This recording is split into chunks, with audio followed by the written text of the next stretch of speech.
এখন কার বিরুদ্ধে খেলতেছেন? এখন কোন মাঠে খেলতেছেন? এখন কি তারা নারায়ণগঞ্জে আছে? এখন কি আর বলে খেলা হবে? হুঙ্কার দেওয়া ভালো নয়। অহংকার আল্লাহ তাআলার চাদর, আল্লাহ তাআলা পছন্দ করেন না এটা নিয়ে কোনো মানুষ টানাটানি করুক।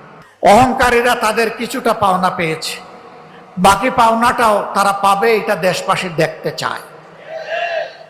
একটা চাঁদাবাজকে আপনারা শাস্তির আওতায় আনেন নাই, ঘুষ দুর্নীতি বন্ধ করেন নাই, বরঞ্চ তার মিটার আগের থেকে বেড়ে গেছে।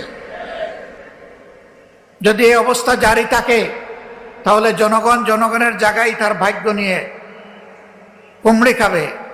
আর কিছু দলকানা কিছু মানুষ এবং কিছু গোষ্ঠীর হয়তো ভাগ্যের পরিবর্তন হবে। বাংলাদেশ আর এটা দেখতে চায় না। নারায়ণগঞ্জ একসময় এটাকে প্রাচ্যের ডান্ডি বলা হতো।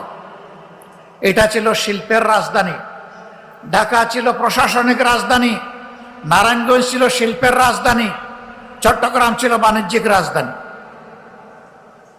ঢাকার জায়গায় আছে, নারায়ণগঞ্জ তার গৌরব হারিয়ে ফেলেছে, বরঞ্চ মাঝখানে এটা সন্ত্রাসের রাজধানী হিসাবে পরিচিত হয়েছিল। তো কি আপনাদেরই ছেলে, তার হত্যার বিচার কি এই নারায়ণগঞ্জের মানুষ আজ পর্যন্ত পেয়েছে? পায়নি। শুধু কি তকি 8 খুনের কথা কি আমরা ভুলে যাব? এরকম দফায় দফায় ছোপ ছোপ রক্ত আর খাড়ি খাড়ি লাশ এই নারায়ণগঞ্জে উপহার দেওয়া হয়েছিল। নতুন করে ওই রকম কোনো গডফাদার এখানে তৈরি হোক, আমরা এটা চাই না। কিন্তু মানুষের মনে বুবা কান্না। আমি এখানে আসার আগেই নারায়ণগঞ্জের বিশিষ্ট কিছু ব্যবসায়ী বন্ধুদের সাথে বসেছি। একটুখানি সময় তাদের কথা শুনলাম, কি যেন একটা আতঙ্ক তাদেরকে তাড়া করছে। তারা বুক বড় করে মুখ খুলে কথা বলতে চান না। তাদের চোখের ভাষা বোঝা যায়, কিন্তু টুটের ভাষা অস্পষ্ট। শেষ পর্যন্ত একজন নিরাপত্তা ভেঙে বলেই ফেললেন, আমরা ভালো নেই।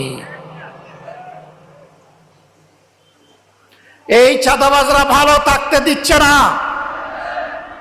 এই চাঁদাবাজ কারা, কোন দলের? নারায়ণগঞ্জবাসী আপনারা এদেরকে চিনেন কিনা? দলের নেতা হয়ে বলা হবে আমরা দুর্নীতির টুটি চেপে ধরব, আর ঘরে ঘরে চাঁদাবাজদেরকে লেলিয়ে দিবেন। কথার সাথে কাজের মিল নেই। আবার তারাই আমাদেরকে কুটা দেন, হাজার জাতের কুটা। আমরা নাকি কোথায় জান্নাতের টিকিট বিক্রি করেছি। আচ্ছা, আপনারা কেউ কি জান্নাতের কোনো